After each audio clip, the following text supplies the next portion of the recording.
Boa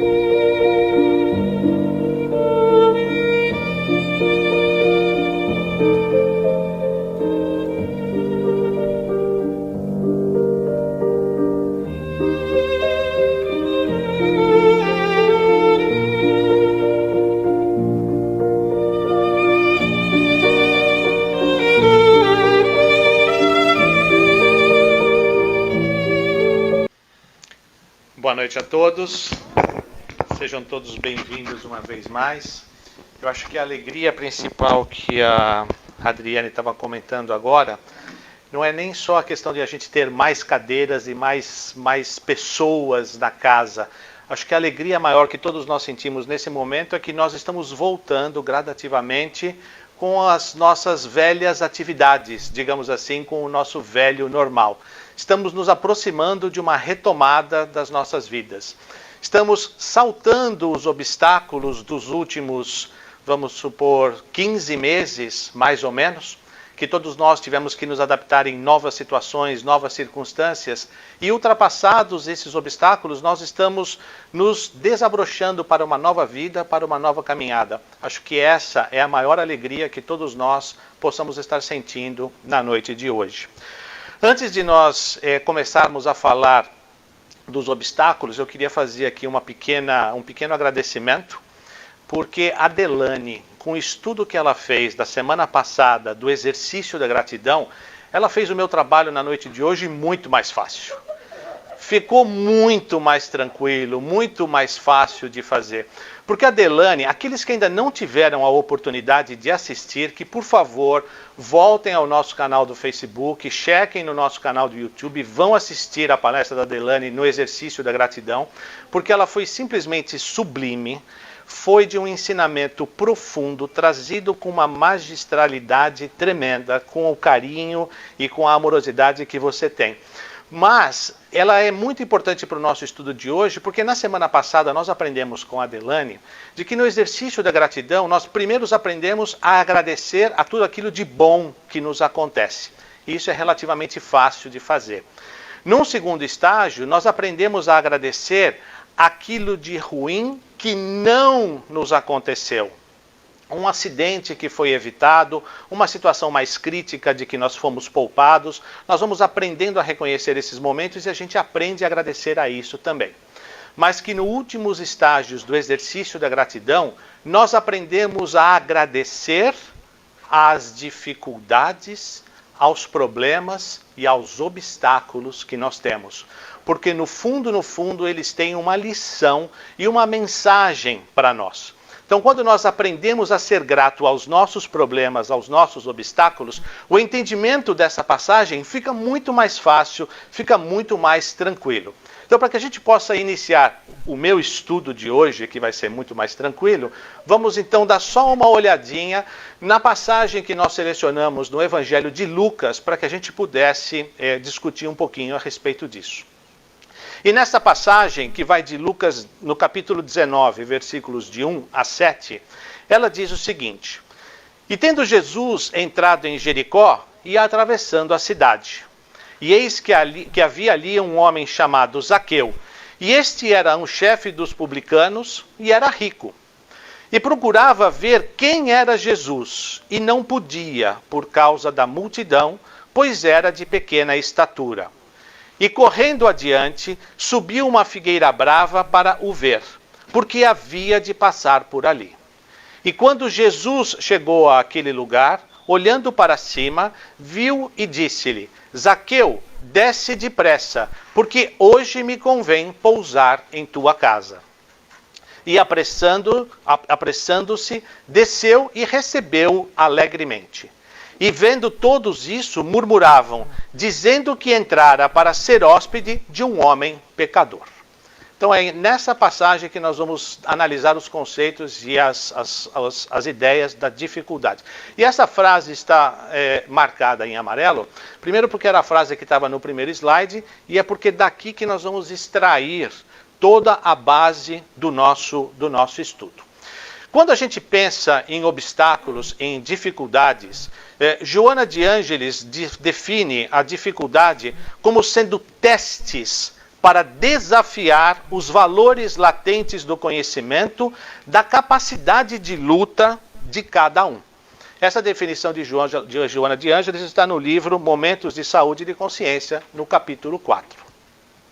Nós já falamos aqui algumas outras vezes de que o estágio em que nós nos encontramos nesse momento é um estágio de provas e expiações. Muito mais de provas e muito pouco de expiações. As expiações são as atitudes de reparo aos nossos equívocos do passado, a reconstruções de relacionamentos, de situações, de valores financeiros, materiais que nós destruímos ou que nós não usamos adequadamente. Então, as expiações são os processos da reconstrução com relação aos nossos equívocos do passado. Essas expiações não são os oferecidas pela espiritualidade superior somente quando nós estamos preparados e prontos para cumprir a nossa missão e a nossa tarefa. Quando nós olhamos ainda no nosso estágio evolutivo espiritual, não são todos os nossos equívocos do passado que nós estamos prontos. Se hoje, eu olhando para a minha vida 10, 15 anos atrás, eu tenho vergonha dos valores, das ideias que eu tinha e que eu fazia há 15, 20 anos atrás, eu não quero nem pensar o que eu fazia 2 vidas atrás.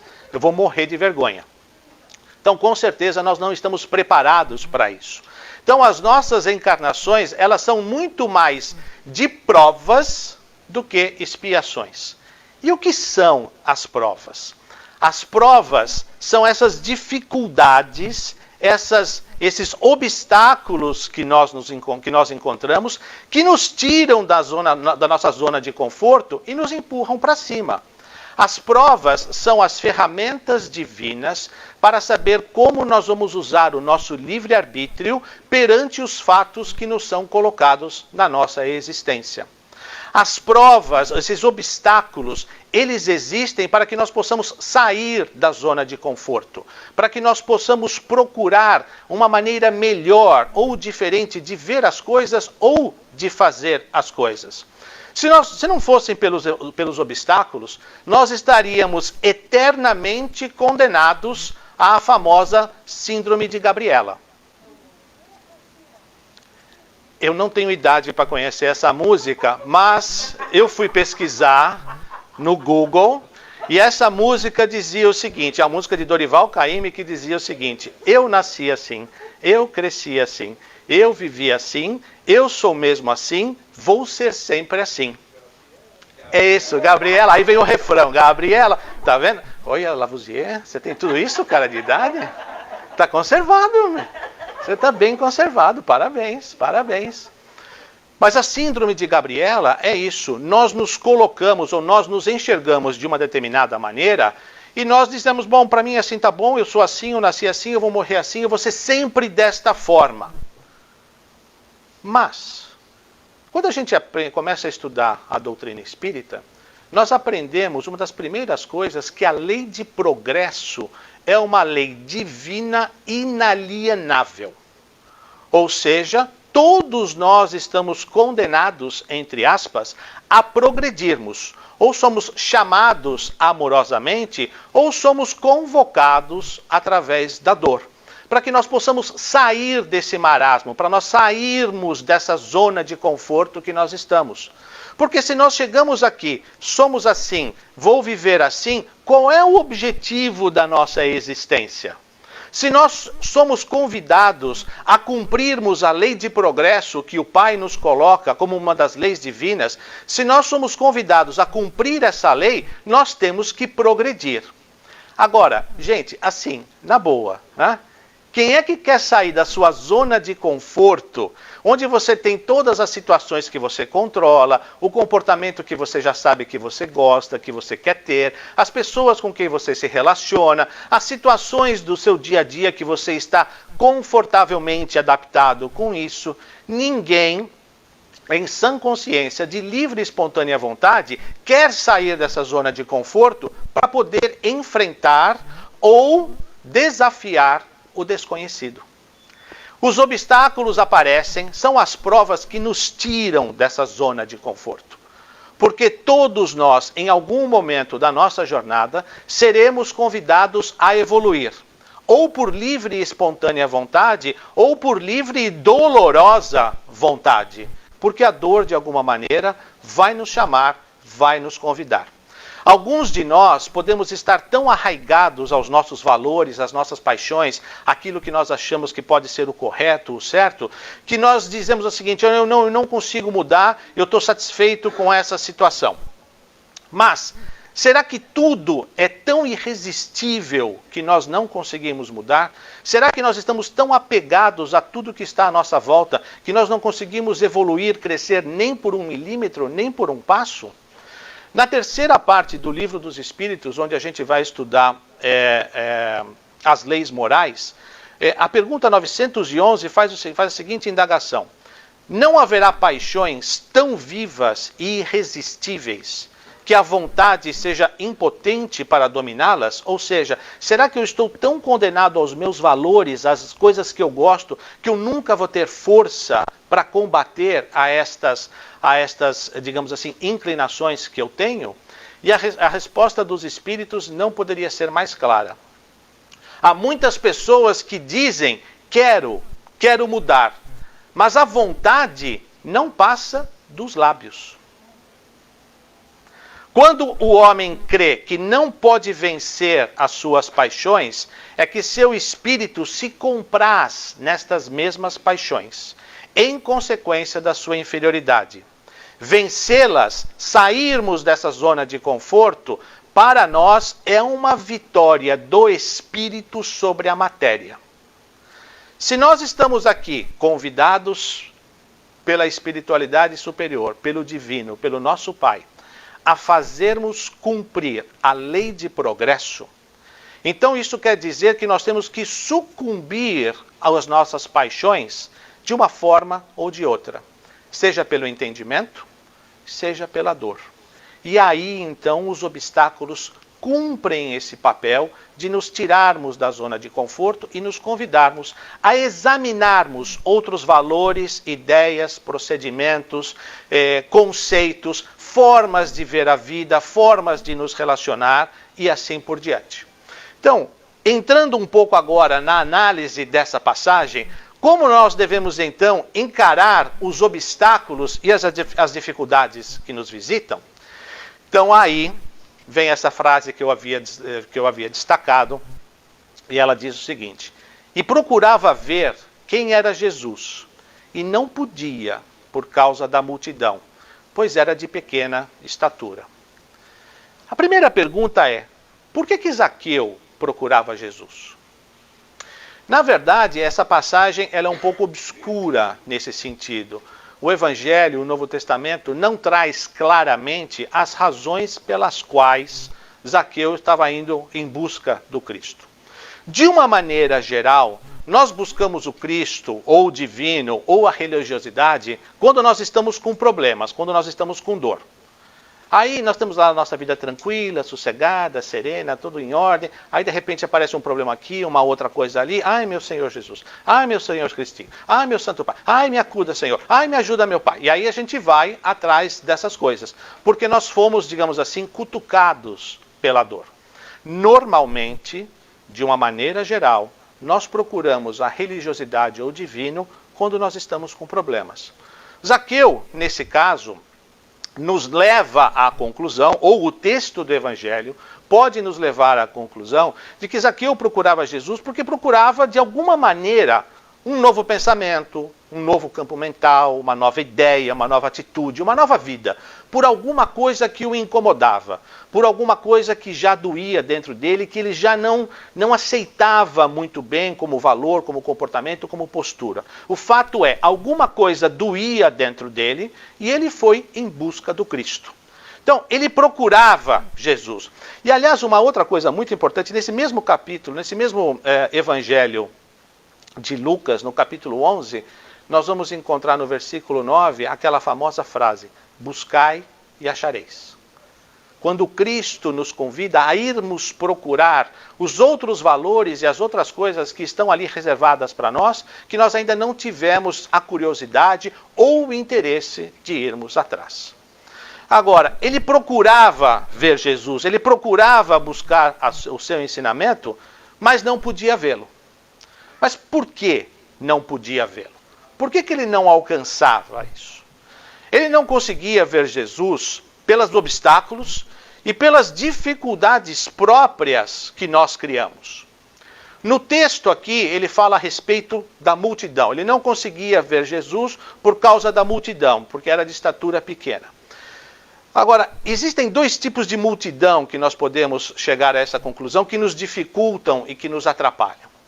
A primeira multidão são as múltiplas personalidades que nós adquirimos e temos dentro de nós, resultados das nossas muitas experiências do passado, as nossas múltiplas vidas e existências em diversas circunstâncias, sob diferentes aspectos religiosos e diferentes culturas, diversos valores. Então, vamos imaginar, por exemplo, que em algum determinado momento nós vivemos na Ásia, fomos orientais, chineses ou japoneses, com a cultura milenar do respeito aos mais velhos, de um respeito àquela cultura e uma hierarquia e tudo mais. Num outro momento, nós vivemos como judeus, em outro momento nós vivemos provavelmente na Europa, em outros momentos nós vivemos na Ásia, mais próximo do Oriente Médio, com diversas culturas, valores e religiosidades. E o nosso espírito foi sendo exposto a tudo isso. Então imagina que nós, hoje, somos o resultado de todas essas experiências.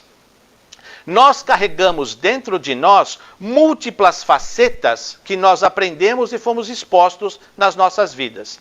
Aí nós chegamos aqui, nesta existência, nessa vida, e nós somos defrontados com novos valores e novos requisitos para nós. Em algum momento, os nossos valores mais intrínsecos, mais arraigados do passado, entram em choque com os novos valores que nós estamos sendo convidados a ter agora. E aí, então, essas múltiplas personalidades, essas muitas multidões que existem dentro de nós, nos impedem de ver claramente, nos impedem de que a gente consiga ter um quadro claro a respeito de onde nós queremos chegar, o que nós queremos ver e assim por diante.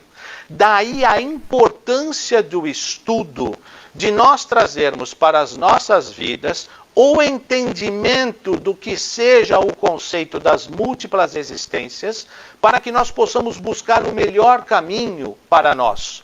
E alinharmos o nosso pensamento com os valores que mais se aproximam daquilo que nós estamos buscando. Então essas múltiplas multidões nos impedem de ver. Isso é o que nós trazemos internamente dentro de nós. Além dessa multidão interna que nós carregamos, nós temos a multidão externa.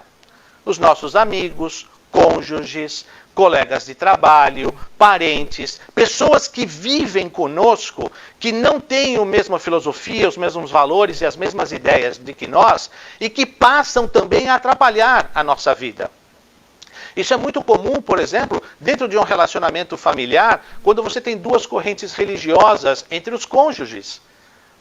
Um não consegue levar ao outro porque tem pensamentos diferentes. Eu não vou na sua igreja porque eu não gosto disso, você não vai na minha porque você não gosta daquilo, e a gente não se entende, a gente não caminha junto. Então você tem diversas multidões no nosso dia a dia, com valores diferentes, que acabam dizendo para você, não, esquece disso, larga disso, não, isso não é bom, isso não é... Então isso é também muito comum no nosso ambiente de trabalho, quando a gente quer fazer algum plano de mudança ou de alguma coisa para melhor, não, larga a mão disso, isso vai dar muito trabalho, esquece e tudo mais, e a gente não se movimenta, a gente não vai adiante, porque esta multidão externa, os amigos, os parentes, fazem uma pressão muito grande para que nós não mudemos, para que a gente permaneça do mesmo jeito.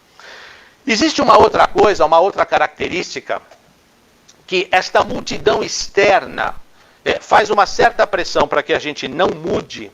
Por quê? Porque se nós mudamos, eles perdem um amigo, uma referência, um ponto. Você deixa de coadunar com as ideias que eles têm. Você passa a pensar diferente.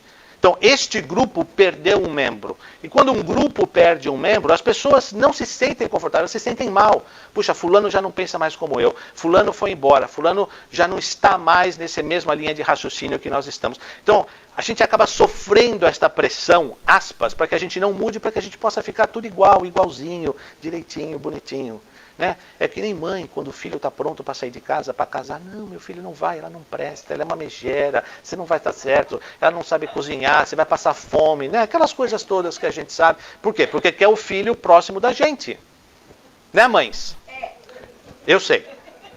Absolutamente natural. Absolutamente. Não quer dizer que eu concorde, mas é absolutamente natural.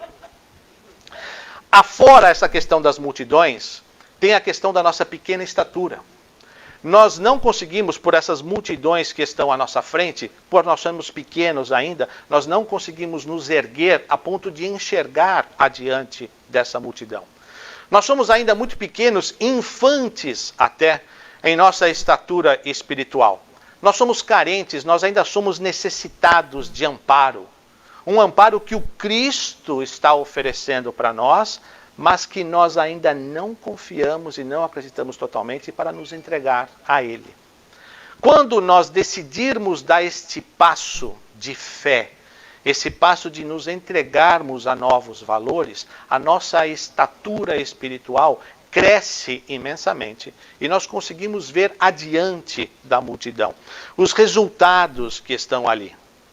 O Cristo nos convidou: vinde a mim, todos vós que estáis cansados e oprimidos, e eu vos aliviarei.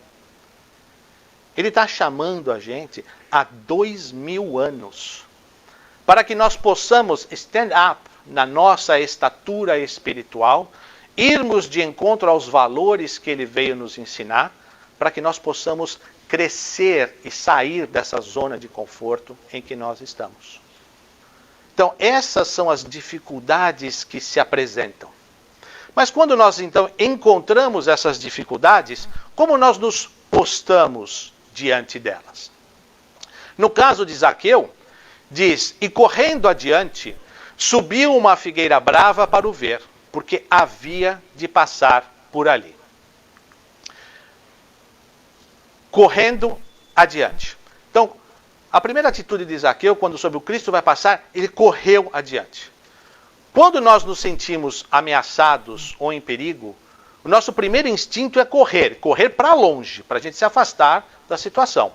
Quando nós estamos em conflito familiar ou em conflito de relacionamento, a primeira reação que a gente tem é se afasta, separa, desmancha, não convive mais. Porque a gente quer se afastar do problema. Quando a gente tem um problema no nosso local de trabalho, eu vou largar esse negócio, eu vou procurar um outro emprego para mim, eu vou procurar um outro trabalho, porque aqui ninguém me entende, porque aqui eu não me sinto feliz, porque aqui eu não me sinto bem. Nos nossos relacionamentos familiares, eu não gosto de falar, eu não vou na casa daquele chato, fica lá me azucrinando a tarde inteira, então você acaba se afastando dos seus familiares. Então, todas essas zonas, ou essas situações que nós somos impostos, nós fugimos, nós corremos para longe. Agora, importante notar aqui o termo que foi usado no Evangelho. Aqui ele diz: correu adiante. Não sem sentido, não fugindo, ele não correu fugido, ele correu adiante, em busca de algo melhor. Ou seja, ele não correu em sinal de desespero, fugindo de uma situação, mas ele correu para buscar mudanças e soluções. Ele correu adiante. Ele foi em busca de alguma coisa que pudesse ajudá-lo. E o que era essa coisa que pudesse ajudá-lo naquele momento a subir? Foi subir a uma árvore. Ele correu adiante para subir numa árvore.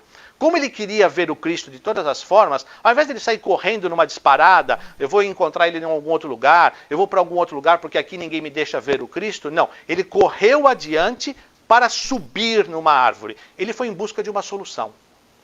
Ele foi em busca de alguma coisa que o faria subir e erguer-se espiritualmente. Agora, imaginem um publicano, que era um coletor de impostos nas províncias do Império Romano daquela época. Normalmente rico, normalmente muito snob, normalmente odiado pelos judeus. Porque normalmente esses publicanos eram judeus a serviço do Império Romano que cobravam os impostos dos judeus. Então imagina o quanto esse camarada era, digamos assim, pouco amado. Para sermos assim sensíveis com o termo. Imagine o quanto essa pessoa era pouco amada. Imagine uma pessoa que tem toda essa situação, que tem todo esse status.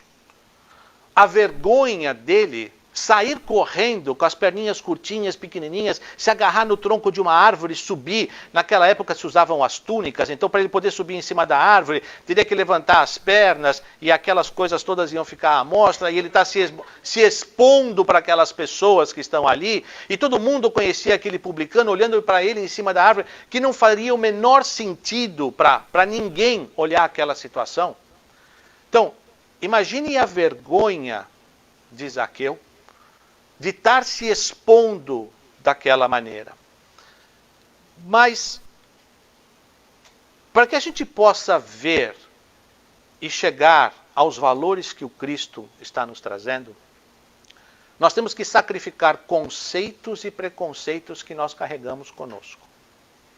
Nós temos que deixar para trás valores, ideias, nomes, nomenclaturas, posições que não nos servem mais, porque nós estamos adiante de um novo panorama, de uma nova estrutura ético-moral espiritual.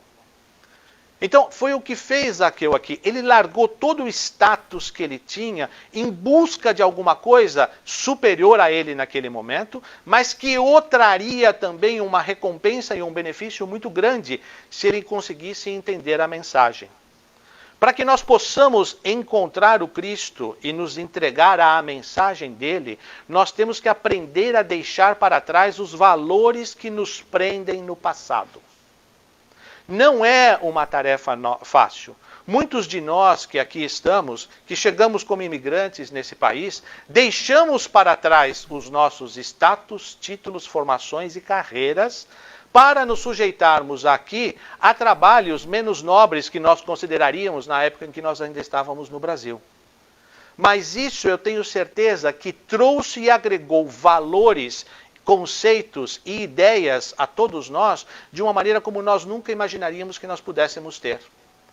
Nós passamos por transformações de valores, de ideias, de conceitos que talvez nós nunca imaginaríamos ou nunca conseguiríamos ter feito se nós tivéssemos continuado nos nossos próprios caminhos que nós deixamos para trás. Nós tivemos que muitas vezes passar por vergonhas e situações embaraçosas aqui para que nós pudéssemos nos sobressair ao desafio que nos tinham sido colocados. Para ver o Cristo, há que subir, há que sair do chão, se desvencilhar e de se destacar da multidão que nos cerca, as nossas múltiplas personalidades e as pessoas da nossa convivência. Nós temos que deixar para trás esses valores, porque eles não nos servem mais. O Cristo nos convida a uma nova avaliação. Muitos dos valores que nós temos na sociedade moderna hoje são frontalmente contrários aos valores que o Cristo nos apregoa. Quando você vai para dentro do ambiente profissional, por exemplo, a palavra de ordem é passar por cima, seja o melhor, maior produtividade, o melhor disso, o melhor daquilo, o maior de todos, aquele que vai ser o chefe, o presidente, o dono e etc. E o Cristo ensina humildade, compreensão, perdão, tolerância, amor, benevolência, caridade. Isso que o Cristo ensina não bate com aquilo que a gente é convidado a fazer todo dia nos nossos trabalhos, ou na grande maioria deles. Quais são os valores que eu vou escolher? Qual é o caminho que eu vou optar?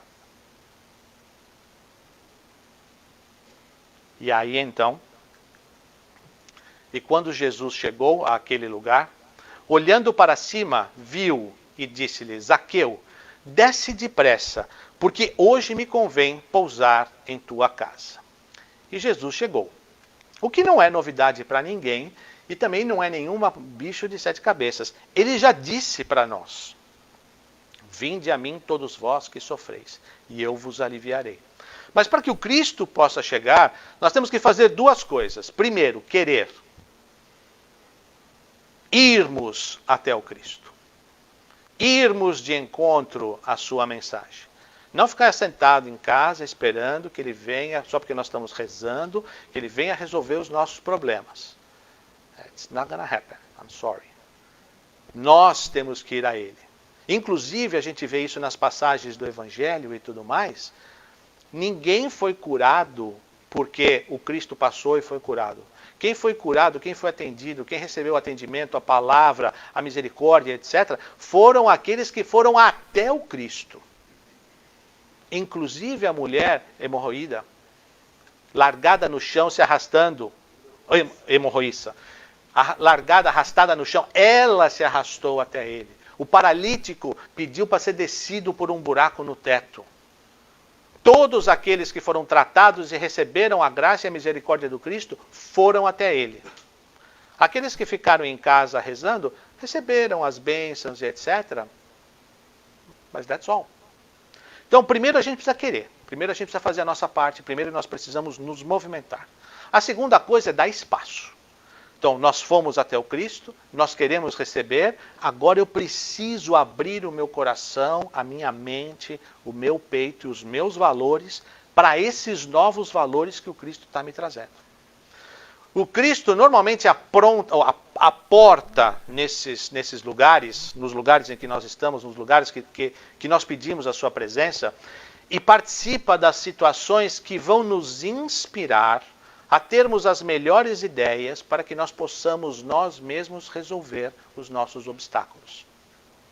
Ele não vai vir com a varinha mágica de condão, aquela do Harry Potter, que você faz assim, tum, e as coisas desaparecem. No mundo real aquilo não funciona. Aquilo funciona lá na Universal, funciona em Hollywood e tal. Na vida real, para que nós possamos estar tirando os nossos obstáculos da nossa frente, nós temos que fazer a nossa parte. Nós somos sim inspirados por ideias, nós somos inspirados por atitudes, coisas para fazer, que vão nos ajudar a desvencilhar o caminho. Mas nós temos que fazer a nossa parte. Nós temos que nos fortalecer à vontade de buscar a solução por nós mesmos. Então, Jesus chegou, o Cristo chegou. Bom, e aí? O Cristo chegou e hoje me convém pousar em tua casa. O termo pousar aqui, ele pode ter um significado temporário ou pode ter um significado permanente. Né? O significado temporário é como dizem os mineiros, oi, né? Hoje eu vou pousar na sua casa. Hoje eu vou pousar lá na sua chácara.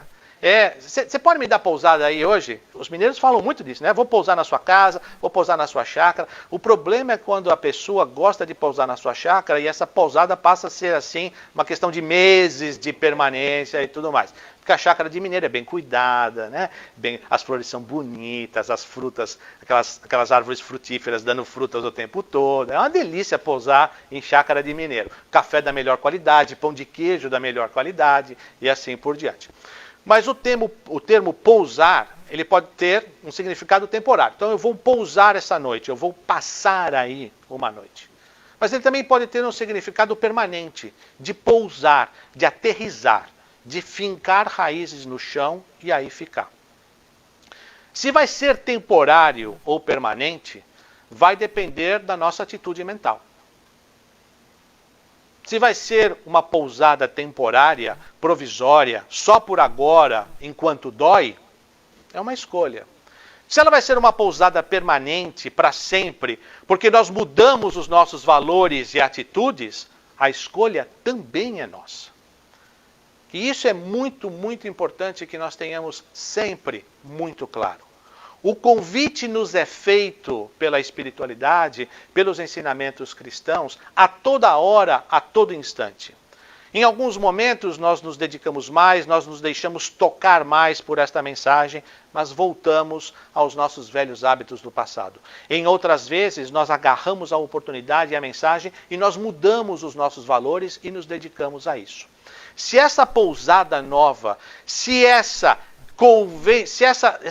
pousada do Cristo na nossa casa mental e na nossa casa emocional do nosso coração, se isso vai ser temporário ou permanente, é nossa escolha.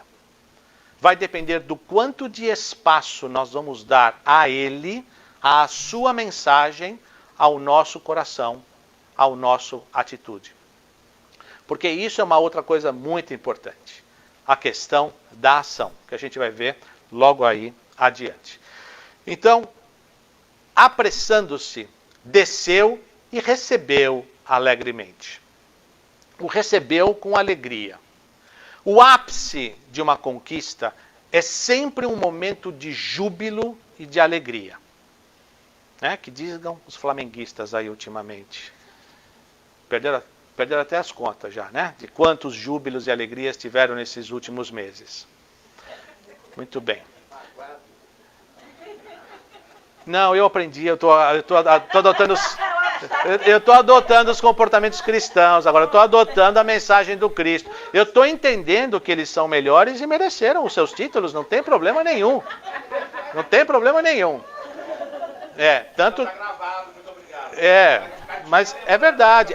Nós temos que reconhecer em algum momento as nossas inferioridades para que a gente possa algum dia almejar chegar a tamanho júbilo. Isso depende muito trabalho. É um exercício que a gente tem que fazer. Faz parte da nossa evolução. Mas o ápice de toda conquista é sempre um momento de muito júbilo e de muita alegria. Ele desceu da árvore, Zaqueu, porque ele encontrou aquele que queria trazer a mensagem, encontrou a mensagem que ele precisava, encontrou um novo caminho, uma nova estrada na sua vida. E decidiu deixar que o Cristo pousasse em sua vida de forma definitiva. Então, quando nós falamos de deixar o Cristo pousar em nossas vidas, nós não estamos falando em um sentido de adoração, de louvor. Agora eu aceito Cristo. Não, agora eu sou cristão. Agora eu acredito no Cristo. Eu acredito no Cristo, eu estou salvo, eu serei salvo, e assim por diante.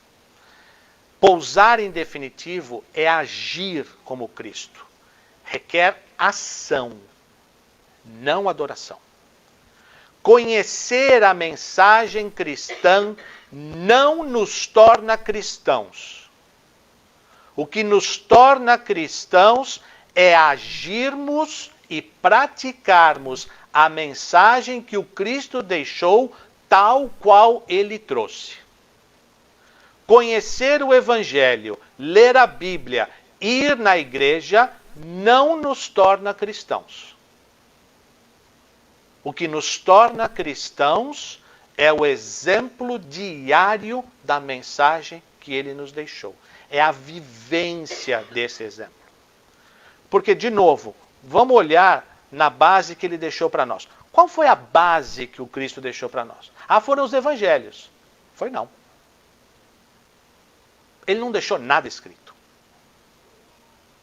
Os evangelhos, o primeiro, foi escrito depois da morte dele por Levi, que é o evangelho de Mateus, uns 30 anos depois que ele tinha falecido. O último evangelho foi o de João, mais de 60 anos depois que o Cristo desencarnou. O que o Cristo deixou para nós foram exemplos, atitudes, palavras, gestos, ação. Foi isso que ele deixou. Então, se nós queremos ser considerados e chamados cristãos, nós temos que agir como ele. Não basta a adoração. Nós temos que incorporar esses sentimentos, esses valores em nós e deixarmos que esses valores tomem conta do nosso pensamento, do nosso coração, das nossas atitudes. Só assim é que nós vamos deixar e receber com verdadeira alegria o Cristo nos nossos corações. Porque só ser conhecedor da sua palavra não basta. As predisposições instintivas que nós temos dentro de nós serão transformadas no exercício diuturno da prática dos ensinamentos cristãos. Como é que eu combato as minhas mazelas? Como é que eu combato o meu orgulho? Com o exemplo de humildade que o Cristo deixou. Ah, mas fulano acabou comigo, me humilhou, me expôs em praça pública. O Cristo foi exposto em praça pública. Foi oferecido à população, ao público, que ele pudesse ser liberado em troca de um ladrão. E a população escolheu: liberta Barrabás, matem o Cristo. Aquele que transformou 3 pães e 2 peixes em refeição para 5.000 pessoas, ele podia, com um gesto apenas, ter congelado toda aquela multidão, pegado a túnica dele, virado as costas, ido embora, saído daquela na boa. Na boa. Gente, dá 10 minutos que é o tempo de eu sumir daqui, vocês continuam com esse circo todo. E eu vou embora. E o que ele fez? Ele recolheu o poder supremo dele como governador deste planeta e aceitou humildemente os desígnios que o Pai lhe impôs. E nós estamos preocupados que a gente foi humilhado por alguém no escritório? Really? É assim que nós vamos fazer essa mudança de comportamento. São essas predisposições instintivas que nós temos que combatê-las através dos nossos gestos diários de exercícios de humildade e de aceitação desses valores. E vendo todos isso, murmuravam dizendo que entrara para ser hóspede de um homem pecador. Ele, o Cristo, entrara para ser hóspede de um homem pecador. Como se não fosse isso para que o Cristo tivesse vindo. Ele veio exatamente para isso. Eu vim para os doentes, os sãos não precisam de médico. Porque o Filho do Homem veio para salvar o que tinha se perdido. É para isso que ele veio. Então, o Cristo se instalar na casa de um pecador que se arrependeu e está buscando novos valores, para o Cristo é a glória suprema, porque foi para isso que ele veio. Ele não veio para frequentar palácios, nem para ser coroado, nem para ser o rei dos judeus reconquistando todos os povos e terras do planeta. Não foi para isso que ele veio. Ele veio para vivenciar e exemplificar a mensagem divina do amor e da humildade. Esse foi o seu papel. E para resgatar aqueles que necessitavam do seu palavra e do seu apoio. E foi isso que ele fez. Então o Cristo veio para isso. As experiências de Zaqueu no templo, a saturação dos hábitos a exigirem mudanças, o despertar para uma nova vida, o querer ver Jesus, o esforço em alcançar essa meta, são os passos que o fizeram chegar a esse estado de alegria, a Zaqueu chegar a esse estado de alegria. O esforço, a dedicação, a compreensão, o exercício, o deixar para trás os valores antigos. O exemplo de Zaqueu, de diligência, de humildade, de obediência, de determinação, serve de incentivo e de estímulo a todos nós que ainda lutamos na superação dos nossos obstáculos, das nossas multidões e da nossa pequena estatura. Pelo seu exemplo, pode-se ter a certeza de que ver e estar com o Cristo e de que o estado de felicidade permanente são possíveis e dependem única e exclusivamente de nós. Para que a gente possa encerrar, eu gostaria de convidar a Débora e o Lavoisier para nos ajudarem num momento de reflexão.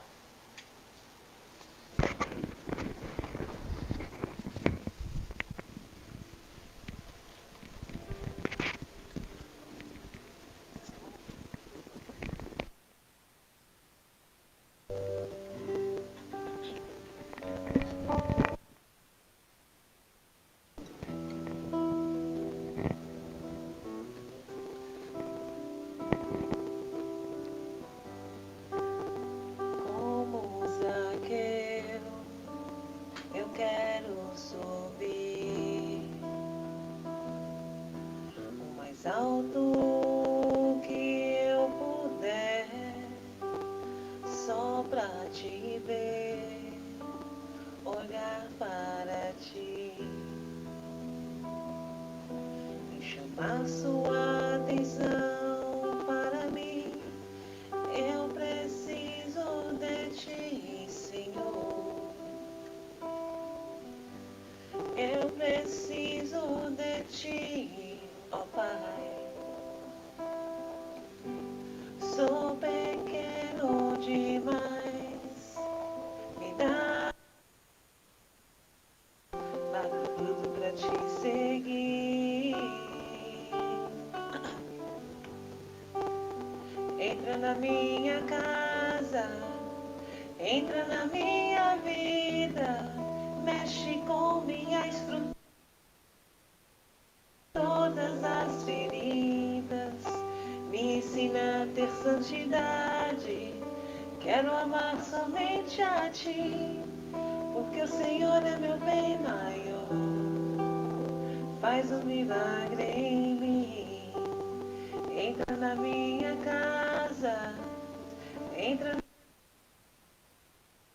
mexe com minha estrutura, sara todas as feridas, me ensina a ter santidade. Quero amar somente a ti, porque o Senhor é meu bem maior. Faz um milagre em mim.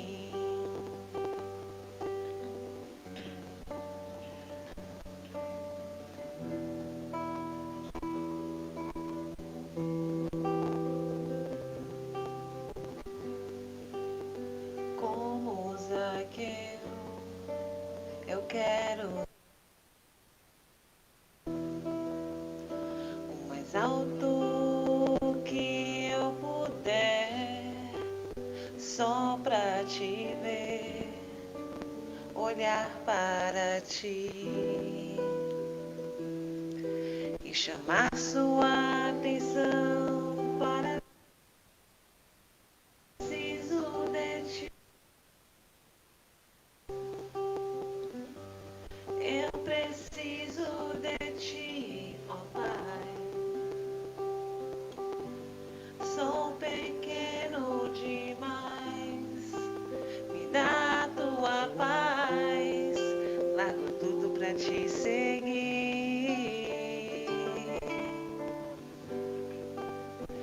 Entra na minha casa, entra na minha vida, mexe com minha estrutura, sara todas as feridas, me ensina a ter santidade. Quero amar somente a ti, porque o Senhor é meu bem maior. Faz um milagre. Entra na minha casa, entra na minha vida, mexe com minha estrutura, sara todas as feridas, me ensina a ter santidade. Quero amar somente a ti, porque o Senhor é meu bem maior. Faz um milagre em mim, porque o Senhor é meu bem maior. Faz um milagre em mim.